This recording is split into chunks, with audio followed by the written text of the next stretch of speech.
A poetry collection depicting the trials and tribulations of living with mental illness and the journey of one girl's struggle to try and overcome them. From the difficult beginnings of life that contributed to her illnesses, to the present day where she still faces her demons day in, day out. Full of harsh truths, comforting truths, and humbling truths. A book that will have you reflecting on your own life, where you can make changes, improvements, and start to really challenge your regular ways of thinking. Featuring descriptions of hope as well as woeful testimonies, each poem illustrates the thoughts and emotions this young woman has gone through and continues to go through. Having written this book to inspire and open the eyes of all who come across it, as well as hopes of breaking the stigmas around mental health and mental illness. Oh, hello there. Welcome once again to the Heir's Lair. I'm your host, Jonathan Taylor.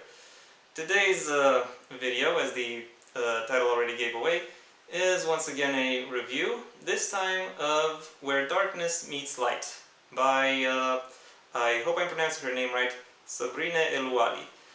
A poetry collection about where one of the main themes is mental health and also other aspects that contribute to mental well-being. As such, I have to issue a content warning when it comes to mental illness and abuse. So yeah, in case you're thinking about getting this book, you should know what you're expecting or what you're about to get into.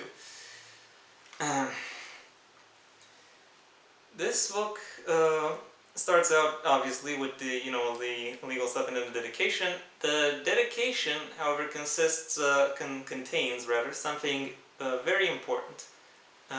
Two pieces of information to be gleaned about the poems. Number one, all of these poems are indeed based on all the personal reflections and experiences of the poet, and a quick look over her Twitter will pretty much show that she is in fact legit. And number two, all of these poems were written over a longer period of time and then compiled somewhat later into this collection. So they weren't written for this collection. They were written for the poet herself, for her own personal reckoning. As such, I think you could expect this collection to be a little bit loose, a little bit unstructured, or having a more laissez-faire approach to structure, either from a thematic or from a prosaic standpoint. I pretty much fully expected that, but I did not expect it to be this messy. There are problems when writing for personal reckoning and not a mass audience. Namely, that when you try to put your unformatted writing into a format, what comes out is often harmed by the format, as is the case here. There are a lot of longer poems that are interrupted by page breaks, which isn't in and of itself much of a problem. However, the page breaks don't really come in places and positions where they would actually suit or enhance the themes that this book is going for. Because of that, a lot of the symbolism that they are indeed going for is somewhat undercut. And it's not like this is something that would have just happened no matter what. You can very much use page breaks very effectively, as I've said in my last poetry review. However, this collection doesn't really do that. And what is somewhat more frustrating is that it seemingly goes out of its way to not do that, as in to include page breaks where they do not where they do not belong. You'll have, for example, singular pages where that are shared by two shorter poems, which is completely fine. But then you'll have stuff like a page beginning with a short poem, and then the next poem after that is a page long. And then the next poem after the page-long poem, which will obviously have to be broken up, is another page-long poem that also has to be broken up, and so on and so on. There are a lot of parts of this collection that are basically the paging equivalent of a run-on sentence. And in fact, the most frustrating aspect of this is that the very first poem actually starts on the same page the dedication ends. Sabrine was this eager to present her collection that she ruined the formatting for pretty much the entire collection moving forward. That is very frustrating. Okay, you could say it wasn't for the entire collection, but still, it's instead of an unfortunate accident, that placement of that first poem was a portent of things to come, and not a good portent. Let me just say that. You could still make this this format, this somewhat disjointed, scattered format work well, if you have consistency either in the themes that you approach, the rhyming structure you use, or the verse patterns you employ. Does Sabrina do that? Well, for the most part, not really. And when I mean consistent, I don't mean that they need to be identical; they need to be similar. And Sabrina really doesn't do that. A lot of the poems in this collection do not rhyme at all, and of those that do rhyme, most of them are actually filled with soft rhymes, like heart and scarred. Depending on your accent, you might not even notice there is a rhyme. The collection is equally laissez-faire when it comes to verses. They are as long or as short as the poet needs them to be, and not just on a poem-by-poem basis, but literally on a verse-by-verse basis. You could have one verse that is 6 syllables long, the one after that will be 20 syllables long, the one after that could be 14, etc. The only verse length that is used somewhat consistently is the 2-syllable verse, which, whenever it does come up, always comes up right at the end as a final emphasis point. To that end, it works very well, but all the others can be basically any length the poet chooses.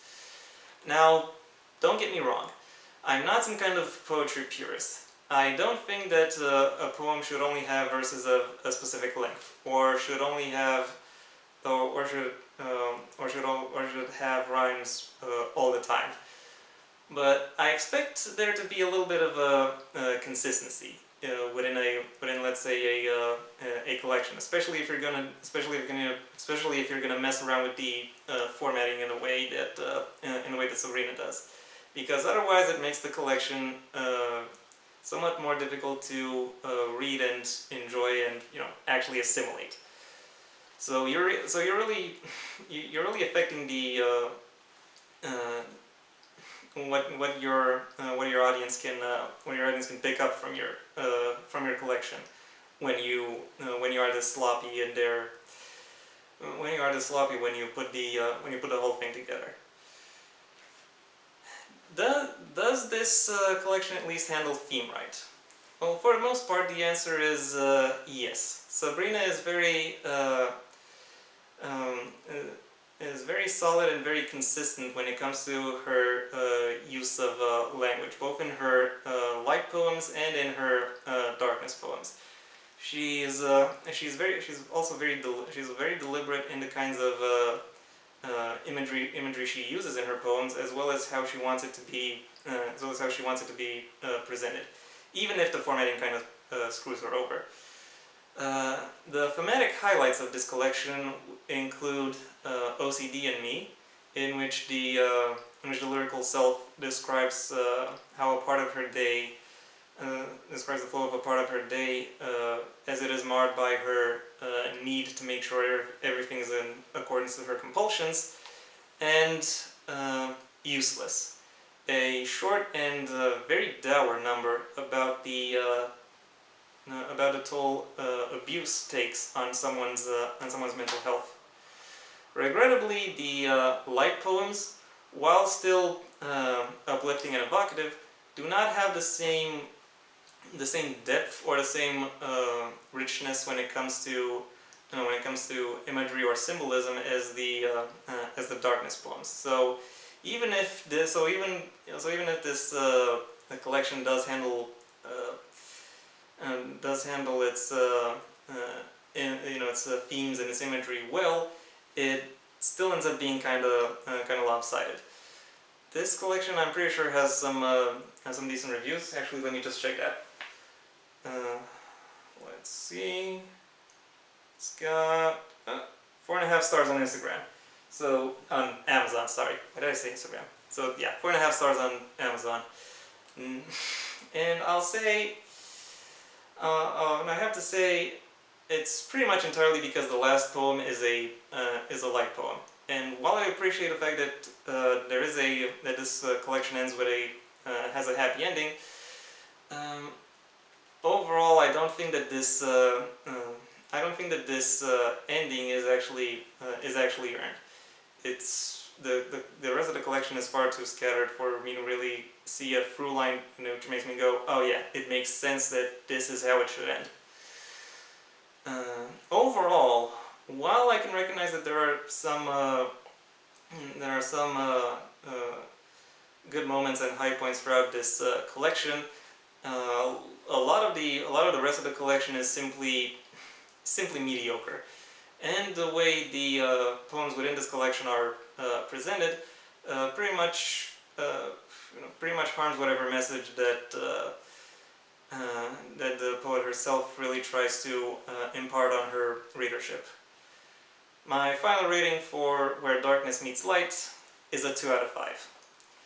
And that was my review. Thank you for your attention. If you enjoyed it, then please leave a like and maybe even share it wherever you think other people will like it as well. If you'd like to add anything to what I just said, the comment section awaits your input. And if you want to see when my next video, review or otherwise, gets released, well then please subscribe. And ideally also ring the bell or do whatever else YouTube will ask of you in order to keep you notified. My own book, Heir to the Empire: The Next Generation, is available under a master link in the description below. You can also find it at most major book retailers.